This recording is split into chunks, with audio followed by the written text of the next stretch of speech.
Culture Hacks, 26 Ideas to Transform the Way You Work, by Colin D. Ellis. Also read by Colin D. Ellis. Introduction. Hello, everybody.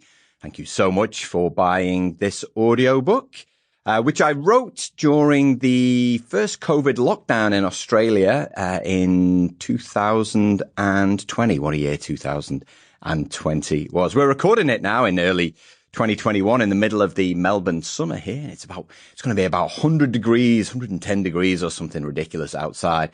So it's a perfect time to be sat inside what is essentially a heat box with no air conditioning.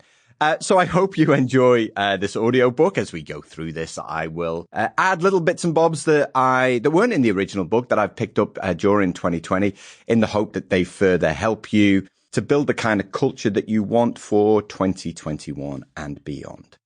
This book is dedicated to my Uncle Brian, who tragically died of the COVID-19 virus as I started to write it. His stories would have filled 10 books and had you laughing for weeks on end. As William Makepeace Thackeray once said, a good laugh is sunshine in the house. We should start with the basics. All the best books do. They don't assume that you have all the answers or that you have one fixed view of something. And when it comes to workplace culture, it feels like there are a million views, all of which continually collide, making little sense, so that change in said culture is often put in the too hard basket. To fix something, you have to understand it first. My son came to me one day and said that his stomach hurt. I was filled with love and empathy, and I sent him to the sofa with a comic book and made him a peppermint tea. After I delivered it to him, he showed me a scratch on his stomach where he'd walked into his desk. I delivered a cure for a problem that I didn't really understand. This is what generally happens when people deal with workplace culture issues.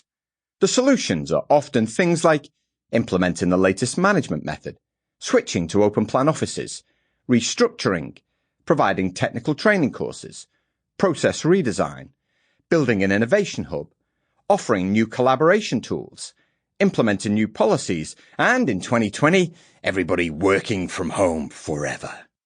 However, the root causes of the issues are actually things like poor behavior, poor performance, unclear strategy, and needless bureaucracy. As you can see, none of the solutions address the root causes. As a result, organizations tend to give up on change and go back to the command and control method while they wait for the next management system to come around in 5 years' time.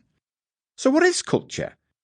Culture is the sum of everyone's attitudes, behaviors, skills, traditions, stories, and beliefs. Everyone's. Culture doesn't belong to the senior executive team, although their actions have the power to destroy it, or to the people and culture department, although they're generally the custodian of it. If the new finance manager loses his temper on day one, it affects the culture. If the warehouse team wins an award, it affects the culture. If the members of the sales team are laughing while they work, it affects the culture, as does the IT team not answering your phone call. The issue with culture is that most people want to change it, yet don't believe that it's within their power to do so. I recognized this when I was 27. I don't remember the exact day, but I do remember the job I was doing. I was a project manager for a newspaper group, and what my then boss told me. He said, "This is the team that you have. It's up to you to make sure that you co-create something where everyone can work well together to hit the targets that we have. If you don't, we'll fail."